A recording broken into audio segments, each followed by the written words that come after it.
नमस्कार मित्रांनो, आजच्या भागामध्ये राणी डबा घेऊन येते आणि इंद्र म्हणतो तू इथे राणी.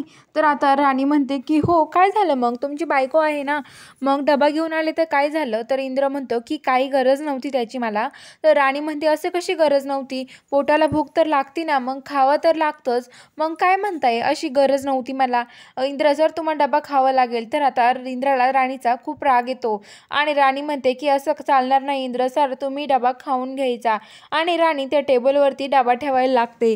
तर इंद्र लगेच राणीकडे राग बघायला लागतो आणि लगेच आता राणी म्हणते की इंद्र सर आता चला जेवण करून घ्या. तर आता इंद्र म्हणतो की काय डबा ठेवायची जागा नाहीये, हा काही डबा ठेवायची जागा दिसते का तुला. आणि इंद्र राणीला बोलतो. आता इंद्र राणीला म्हणतो की काय डब्यामध्ये स्वयंपाक तर तूच बनवलं असेल, कारण तुझ्या माहेरून आणलाय डबा.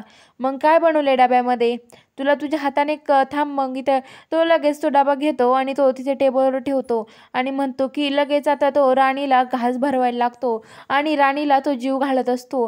तर इंद्र म्हणतो की खा मग, तू तुझ्या हाताने बनवलं असेल जेवण. आणि इंद्र वाकडं तिकडं तोंड करतो, त्याला राणीचा खूप राग येतो. तर राणी आता तोंडात घास घातल्यावर राणी खूप घाबरते. तिला असं वाटतं की इंद्र सर अचानक असे कसं काय वागायला लागले माझ्यासोबत काय माहिती. आणि राणी पण जेवण करते. तर आता राणी मनातल्या मनात म्हणते की इंद्र सरांना काय झालं असेल असं अचानक.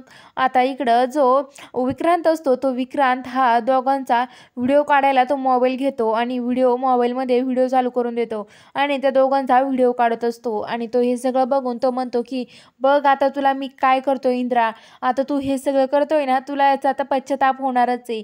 आता मी तुझा सगळा काही व्हिडिओ काढून घेतला आहे असं तो विक्रांत मनातल्या मनात म्हणतो. इकडे त्या इंद्राचं चालूच असतं राणीला जेवण घालायचं. बघूया पुढच्या भागात काय होईल, हे बघायला चॅनलला सबस्क्राईब करून घ्या.